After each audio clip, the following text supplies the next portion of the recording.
तो सर इस पार्ट में मैं आपसे सवाल पूछना चाह रहा हूँ, सबसे मेन डीवॉर्मिंग के बारे में।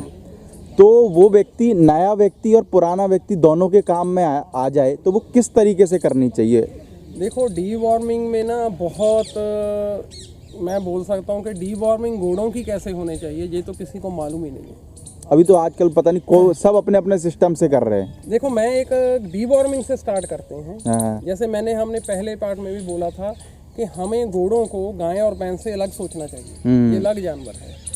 अब जितनी डीवॉर्मिंग घोड़ों की हो रही है, ठीक है, वो सारी जो आप साल्ट यूज़ करते हैं जैसे एल्बेंडाजोल है, फ्लोबेंडाजोल है, आइवरमेक्टिन साल्ट जो बोलस के फॉर्म में या लिक्विड के फॉर्म में घोड़ों में यूज़ होते हैं। भाई एक दिमाग में चीज़ रख लो कि ये जो डीवॉर्मर हैं ये कैटल डीवॉर्मर हैं। ओके। घोड़ों के डीवॉर्मर नहीं है। घोड़ों में यूज़ कर सकते हैं पर वो काम वो घोड़ों में नहीं करेंगे जो घोड़ों का डीवॉर्मर करेगा। अब घोड़ों के डीवॉर्मर कौन कौन से हैं, घोड़ों में कौन कौन से साल्ट यूज़ करते हैं? जैसे घोड़ों में जो मेन सारी दुनिया में जो मेन वाइडली यूज़ होता साल्ट है वो है मेक्टोटेक्टिन। ओके। उसकी प्रॉब्लम क्या है को बनता तो इंडिया में है पर इंडिया में अभी अवेलेबल नहीं है।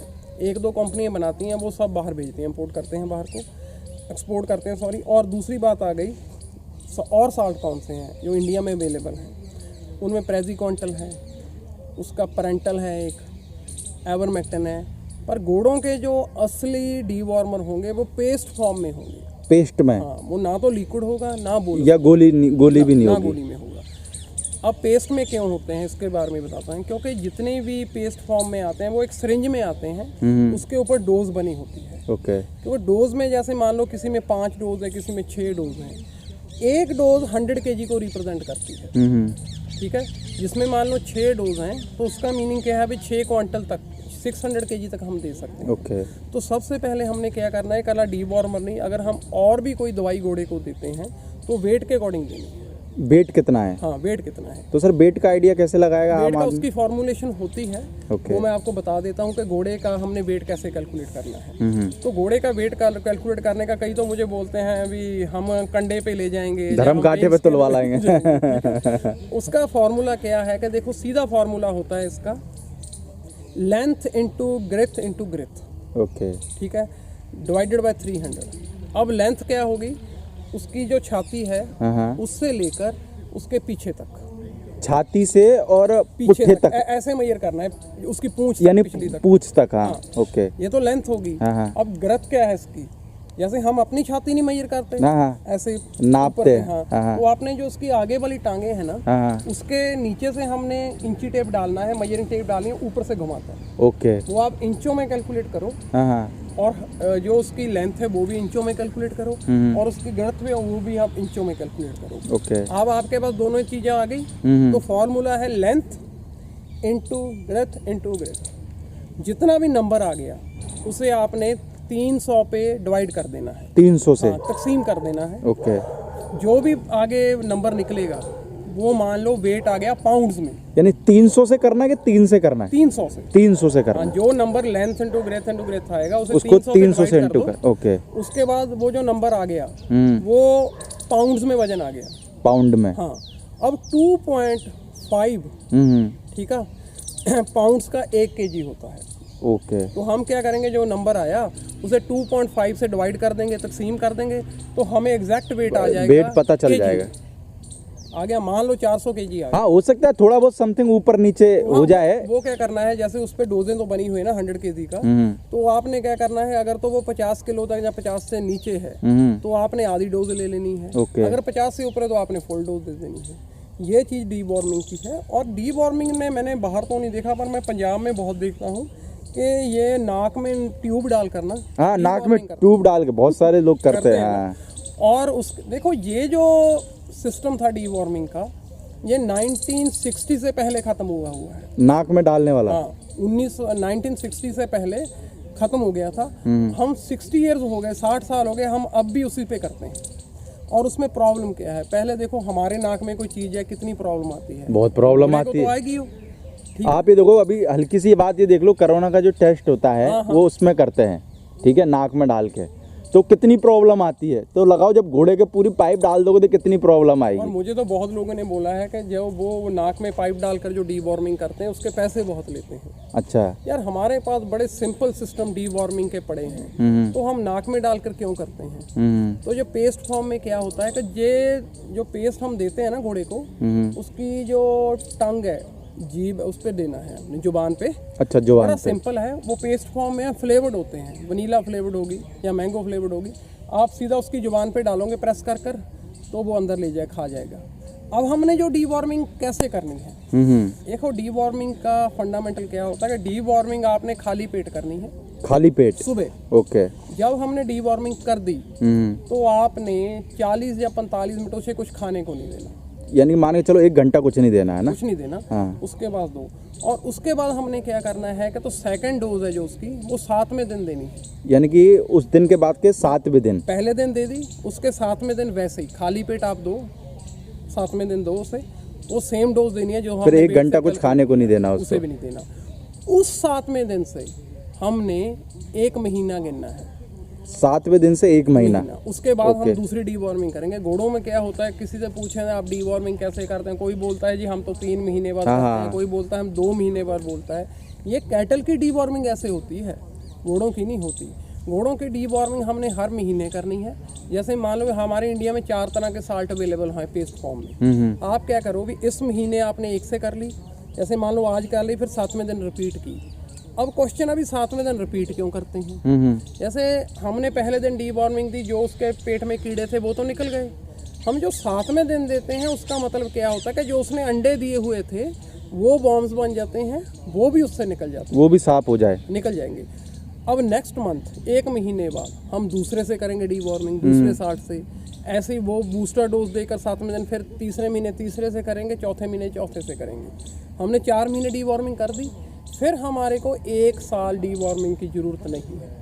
तो इससे सर कोई जैसे हर महीने करे, इससे कोई नुकसान तो नहीं है घोड़े को? वो साल्ट डिफरेंट है, वो अलग तरह के कीड़े, कोई डीवॉर्म किस तरह के कीड़े निकालता है, कोई डीवॉर्म किस तरह, यानी उनका सबों का अलग अलग काम है। मैं वही बात बता रहा हूँ कि अगर आप घोड़ों के डीवॉर्मर से करोगे तो कोई प्रॉब्लम नहीं आएगी। अगर आप कैटल के डीवॉर्मर यूज करोगे जो बोलस फॉर्म में है या लिक्विड फॉर्म में है, तो वो प्रॉब्लम आती है। एक तो हमें डोज तो मालूम नहीं, कोई ज़्यादा दे देता है, कोई कम देता है। काम देगा तो काम करेगी नहीं, ज़्यादा देती तो प्रॉब्लम क्रिएट करेगी भी। ठीक है।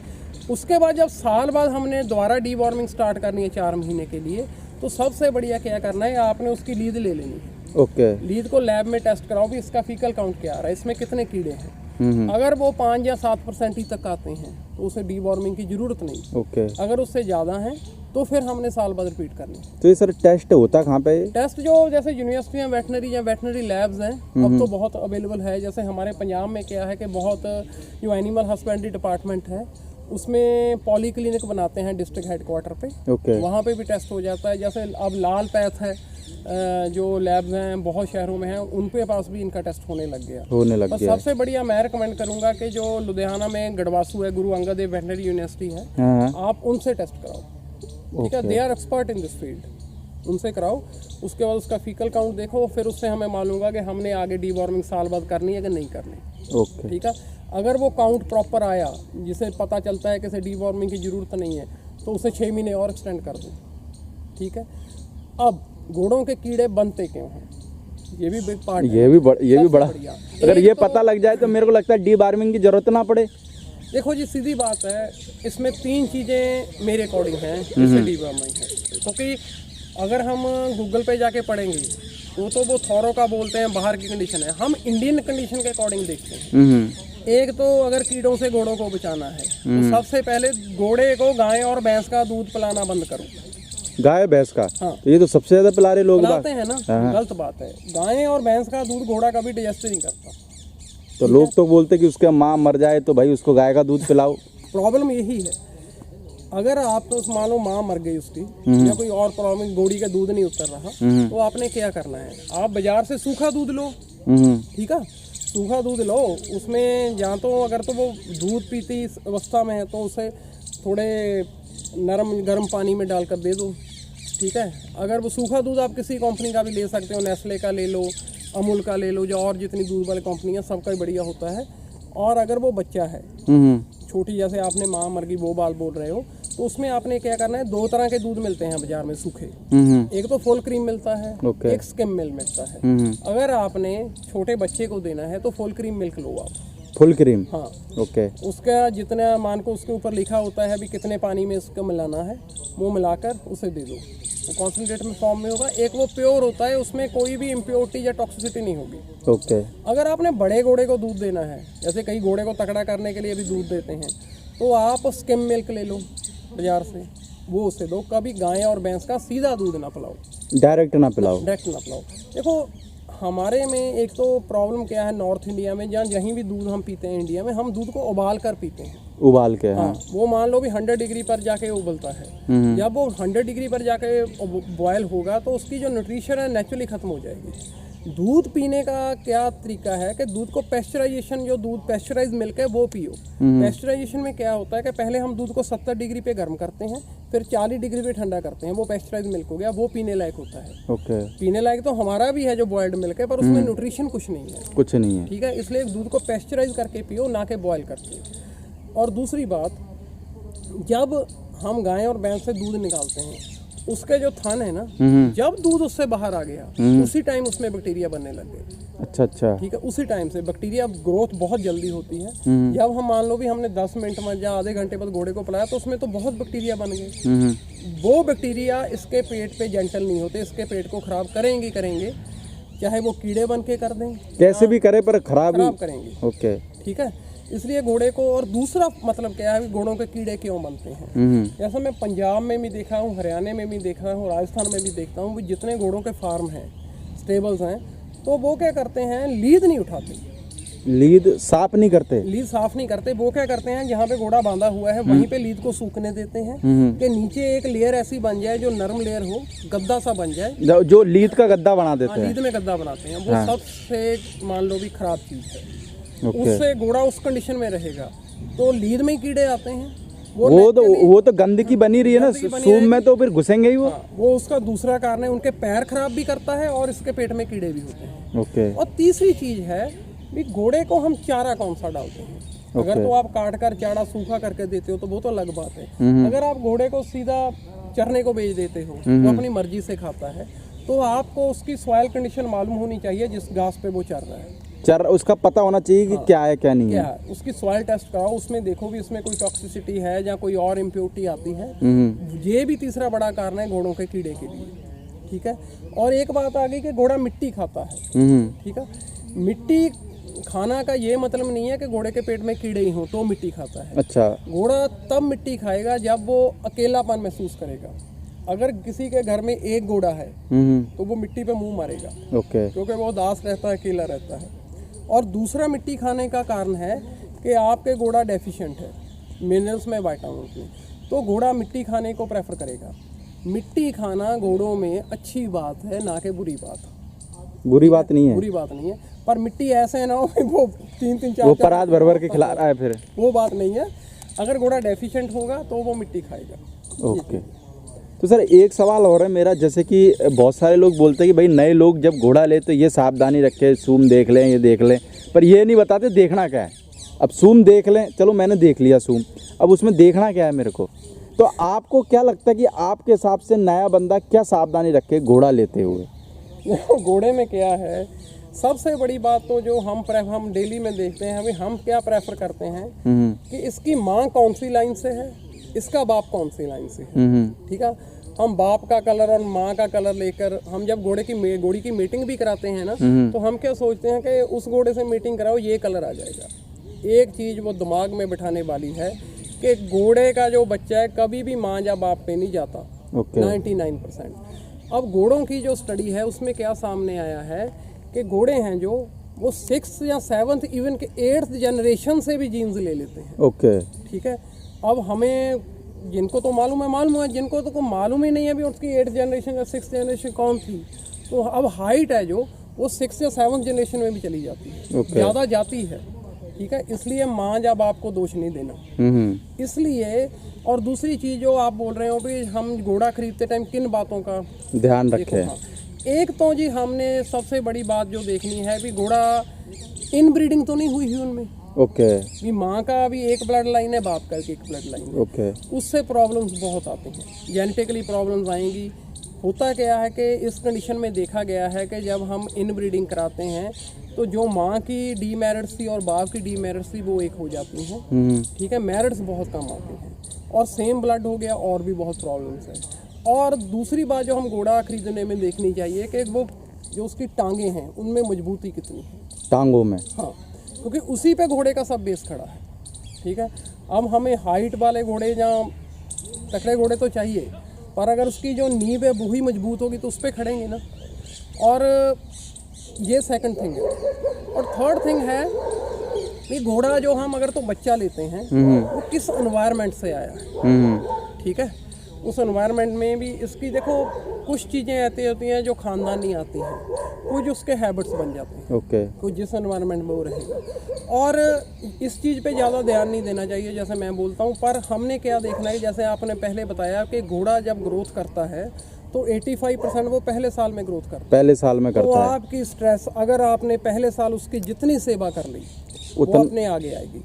अब मान लो उसका बाप 67 हाइट का है, माँ 64 है, अगर आपने पहले साल उसको अच्छी तरह उसकी सेवा नहीं की तो वो घोड़ा कभी उस हाइट का नहीं हो सकेगा, कभी भी नहीं जा अब पाएगा। मान लो उसके 4 फादर जैसे हम 6 और 7 जनरेशन बोलते हैं, अगर वो भी बहुत ज़्यादा हाइट के हुए, अगर आपने घोड़े को पहले साल प्रेफरेंस ना दी, उसे बैलेंस डाइट ना डाली, तो आपका घोड़ा जो बनना चाहिए था वो कभी बनेगा नहीं। क्योंकि घोड़े में क्या है, इसकी जैसे हमने वेट तो कैलकुलेट करना आपको पूछ लिया, तो हाइट कैसे कैलकुलेट करते हैं? हाइट ऐसे नहीं, एक तो आपके सामने है, एक तो ये कि आदमी खुद लग जाता है घोड़े के। हाँ, एक हम क्या करते हैं कि जैसे बच्चा है, मान लो अब बच्चा आप घोड़ा खरीदने चले गए तो आपने देखना है कि कितनी हाइट करेगा, उसके माँ बाप पे न जाओ, जैसे मैंने पहले ही बोले वो तो कई जनरेशन पीछे भी चले जाता है। तो घोड़े की जो फट्टी होती है ना, घुटनों से लेके गामची तक, अच्छा, तो आपने मैयर करनी है वो कितनी है। जैसे आम नॉर्मली वो 15.5 16.5 तक रहती है, उससे 4 से मल्टीप्लाई कर लो, ओके, ठीक है, 4 पे मल्टीप्लाई करो, वो उसकी हाइट होगी, जिसमें आप 1 प्लस या 1 माइनस कर सकते। तो वो सर एग्जैक्ट रहती है क्या आपके देखो हिसाब 3 से? चीजें घोड़ों की कभी नहीं बदलती, हाँ हाँ, कान घोड़े के, घोड़े की आंखें, और घोड़े की जो फट्टी है जो गामची से लेकर घुटने तक है, घुटने के सेंटर और गामची के सेंटर से आपने मेजर करनी है, ओके, वो 3 वही रहेंगी, उस पे उसकी हाइट खड़ी है, ठीक है। बहुत रेयर केसेस में होता होगा कि किसी घोड़े ने हाइट कर ली अगर उसकी वो फट्टी छोटी थी, पर 99.9% में उसी पे हाइट कैलकुलेट, उसी पे हाइट चलती है, यानी कि वो आप हाइट कैलकुलेट करो, या चाहे आप 2 महीने का लेते हो चाहे 3 महीने का लेते हो। अगर तो घोड़ा बाय करना है तो कम से कम आप घोड़े को 4.5 या 5 महीने बाद ही बाय करो, यानी कि 3 महीने का 2.5 महीने का ये इस जब उसका बड़ा कारण क्या है कि देखो आप क्या करते हैं घोड़े वाले के, आज घोड़ी ने बच्चा दिया तो दूसरे या तीसरे दिन उसे मिला लेते हैं, दोबारा मीटिंग करा लेते हैं, वो बहुत गलत बात है। वो गलत बात क्यों है? क्योंकि पहले तो उसने अपने बच्चे को दूध पिलाना था, अगर वो दोबारा प्रेग्नेंट हो गई तो वो क्या करती है, जब 2.5 या 3 महीने का पेट में बच्चा हो जाता है तो वो अपनी फीट उसको डिवर्ट करने लग जाती है, बाहर वाले को दूध कम होने लग गया, ठीक है। इसलिए जब बच्चा 4.5 या 5 महीने का हो गया तो उसे आपने दोबारा मीट कराना है घोड़ी को, ओके, ठीक है। अगर वो 4.5 से लेकर 6 महीने तक घोड़ा माँ का दूध पिएगा तो वो किसी को पास नहीं आने देगा, उसकी इतनी प्रॉपर ग्रोथ होगी आप सोच नहीं सकते। और जो घोड़े का मैं बोलता हूँ वो दूध तो लंबा टाइम भी पी सकता है, 6-7 महीने तक भी पी सकता है, उसकी माँ प्रेग्नेंट नहीं है, पर आपने प्रेफर करना है आप 4.5 महीने का बच्चा अलग कर दो, ओके, ठीक है। और अलग करने का मतलब क्या होता है कि जब घोड़ा बड़ा हो जाता है, माँ के दूध कम आने लग जाता है, तो फिर भी जो 5 महीने का 6 महीने का वो अपनी माँ को पास फीड लेने जाता है। तो कई बार मेरे देखने में क्या आया है कि घोड़ी ने टांग मारी, उसके सर पे लगी, उसकी मौके पे मौत हो गई, ओके, वो ब्रेन इंजरी, बहुत ब्रेन इंजरीज होती हैं जब बड़े घोड़े 5 या 6 महीने के अपनी माँ को फीड करने जाते हैं, ठीक है। इस बात का बहुत ख्याल रखना है। तो हाइट पे कोई आप हमारे इंडिया में आजकल हाइट का ट्रेंड है, हाइट का तो पूछो ही मत। हाँ, अगर हाइट पे आपने जाना है तो वो जो मैंने फट्टी बोली आप मेजर करो, उससे आपको एक आइडिया हो जाएगा कि बड़ा होकर ये कितना हाइट चला जाएगा, ठीक है, ये चीज़ है। और दूसरी चीज़ और हमने देखनी है कि घोड़ों के में जो मैं आपने पहले भी बात कर रहे थे, भी सुम की प्रॉब्लम बहुत आती है, हाँ, जिसको खुर बोले तो, हाँ, मेन प्रॉब्लम तो लेमिनेटस की है। खुर में या सुम में क्या फ़र्क है कि अगर घोड़ा, जैसे मैंने पहले बताया कि अगर घोड़ा ओवरवेट होगा तो उसकी टांगों में या खुर में प्रॉब्लम आएगी। और दूसरी बात वो तो लेमनाइटिस की बात की, कई खुर खराब हो जाते हैं, हाँ नीचे से सड़ जाते हैं, गल जाते हैं। अब ये चीज़ों हमने देखनी है तो पहले हमें इसका देखना पड़ेगा अभी इसकी एनाटॉमी फिजियोलॉजी के भी खुर बने किस चीज़ से होते हैं। ओके, ठीक है। खुर है जो एक बेसिक स्पेशल तरह की प्रोटीन होती है, जिसे हम केराटिन भी बोल देते हैं, केराटिन भी बोल देते हैं, उससे बनते हैं। और उसे कैल्शियम, फास्फोरस, जिंक, ठीक है, और सेलेनियम, ये 5 चीज़ें हैं जिनकी खुर की कॉम्पोजिशन होती है। ओके, ठीक है। अगर आपके घोड़ों को इन 4 चीज़ों की डाइट में डेफिशिएंसी है, आप बैलेंस फीड नहीं डालते, तो उनको खुरों की प्रॉब्लम बहुत आएगी। और सेकेंडली वो किस एनवायरनमेंट में रहते हैं, अगर नीचे हर टाइम गीला रहेगा तो खुर खराब होंगे वो तो है ही है। ठीक है। और दूसरी चीज़, अब आप पैर जब बनाते हैं, फैरियर आपके पास आता है, आपका फैरियर कितना एजुकेटेड है, उसे कितना पैर पढ़ा कैसे लिखा बनाने है, आते हैं, हाँ। ठीक है, वो अपने फील्ड में कितना एक्सपर्ट है, उस पर भी बात खड़ी है। एक घोड़ों में और ट्रेंड बहुत चल रहा है कि घोड़ों को लोग बायोटिन देते हैं। बायोटिन, हाँ, बायोटिन का बहुत ट्रेंड है, बहुत कमर्शियल फीड्स में है जिनमें लोग बायोटिन डालते हैं। मैं एक आपके माध्यम से बताना चाहता हूँ कि बायोटिन का बहुत रिसर्च हुई है, आप गूगल पे जाके भी सर्च करते हो, बायोटिन का घोड़ों के लिए कोई मतलब नहीं है। अब बायोटिन है क्या? बायोटिन क्या है? विटामिन B7 जो वाटर सॉल्युबल होता है, उसे बायोटिन बोल देते हैं। ओके, ठीक है। उसका जो खुरों की हेल्थ है, जो सुम की हेल्थ है, उसमें कोई लेना देना नहीं है। इसलिए आप पैसे वेस्ट मत करो, क्योंकि घोड़ा एक ऐसा जानवर है, अगर इसको बैलेंस डाइट देते हो, इसका लिवर अच्छा है, तो ये अपने विटामिन या मिनरल्स आप बनाने के लिए कैपेबल है। ओके, तो इसका मतलब है कि घोड़े को जो हम बाहर से मिनरल्स या विटामिन्स फीड करते हैं, या और बहुत प्रोडक्ट आते हैं, वो आप घोड़े को ना दें अगर आप बैलेंस डाइट देते हो। ठीक है। देखो सीधी सी बात है, हम बीमार होते हैं, डॉक्टर के पास जाते हैं, तो डॉक्टर हमें उस बीमारी में ताकत की दवा लगाता है। कभी तंदुरुस्त बंदे को बोला है भी आप ताकत की दवाइयाँ खाना, तो हम घोड़े को क्यों देते हैं? बिल्कुल बिल्कुल सर। यानी नए बंदे को आपके हिसाब से एक तो वो हाइट पे ना जाए, और बाकी का सबसे पहले वो पैरों का देखे। पैरों का देखो जी प्रदीप जी, सीधी बात है, अगर तो आप मारवाड़ी खरीदने जाते हो घोड़ा, तो मारवाड़ी की जो हाइट है मेल में वो 58 से 62 तक हो सकती है, जो फीमेल्स हैं वो 58 से 60 तक की होती हैं। और मारवाड़ी के फीचर्स एग्जैक्ट क्या हैं किसी को नहीं मालूम, किसी को भी नहीं पता। और कान जुड़े हुए हों, ऐसे हो, क्योंकि जो मारवाड़ी की अगर हम हिस्टोरिकली देखें तो ये भी सीधी कोई ब्रीड नहीं थी। जैसे हम पहले भी बात आपसे कर रहे थे बैठकर कि ये 12th सेंचुरी से मारवाड़ी ओरिजिन इसकी हुई है। असल बेस इनका अरेबियन हॉर्सेस में ही है। फिर उससे बहुत ही जो इंडिजिनस ब्रीड थी, जो पाकिस्तान में सिंधी ब्रीड होगी, बहुत ब्रीडें रहेगी, उनसे इनका मीटिंग हुई, तो आज मारवाड़ी हमारे पास है। पर जो अब मारवाड़ी जितने भी हैं, मैं लिख कर देता हूँ, 95 से 96 या 97% तक मारवाड़ी प्योर नहीं है। वो है ही नहीं है, वो प्योर नहीं है, तो वो नेचुरली मिक्स ब्रीड है, चाहे वो थोरो से होगा या कोई और इंडिजिनस ब्रीड से होगा। वो एक सामने वाला बोले ना, पर वो समझ में जिसको आ रहा है उसको तो आता ही है कि भैया ये प्योर है या फिर मिक्स है। मिक्स है, ये चीज़ है। बस उसकी टांगों की आपने कैपेसिटी देखनी है, कितनी साउंड है, उस पे उसका बेस खड़ा है। यानी कानों से नहीं, पैरों से घोड़ा देखना चाहिए। कानों का तो आप भी बात ही कर रहे थे, कान तो मैंने बोला कि प्योरिटी तो है ही नहीं। अगर प्योरिटी नहीं है तो कान वो किसी तरह के भी ले सकता है। जैसे मैंने बोला भी, आप बोलते हो भी कान मुड़े होने चाहिए, जैसे कान सबसे ज्यादा तो एक ब्रीड है वर्ल्ड में अमेरिकन सैडल ब्रेड, उसके कान मारवाड़ी से भी ज्यादा मिले हो जाते हैं कई घोड़ों में, तो वो तो प्योर मारवाड़ी हो गया फिर। बिल्कुल ठीक है ना। और अमेरिकन सैडल ब्रेड से, और जहाँ पे कैनेडियन सैडल ब्रेड भी है, उसके भी मुड़े होते हैं। और लेटिन अमेरिका में भी बहुत ऐसी ब्रीड्स हैं। वो क्या हुआ, जिस अमेरिकन सैडल ब्रेड या कैनेडियन सैडल ब्रेड है, जब आए कहाँ से, ये भी थोरों से चले हैं। जब अमेरिकन सिविल वॉर के टाइम थोरों से उन्होंने इंडिजिनस घोड़ियों की मीटिंग की, तो जो ब्रीड निकल कर आई वो अमेरिकन सैडल ब्रेड थी। वो मारवाड़ी से बहुत ज़्यादा मैच करती है। हमारे कई भाई थोरों से तो मेट कराकर मारवाड़ी को हाइट निकालने की कोशिश करते हैं। जो मारवाड़ी के सबसे नीच पास है अमेरिकन सैडल ब्रेड, उससे कभी किसी ने मीटिंग नहीं कराई, मेरे नॉलेज में नहीं है। हो सकता है 1 या 2 सैडल ब्रेड इंडिया में हो, जिससे मीटिंग होनी चाहिए थी ब्रीड तैयार करने की, वो एक भी सैडल ब्रेड अमेरिका इंडिया में नहीं है।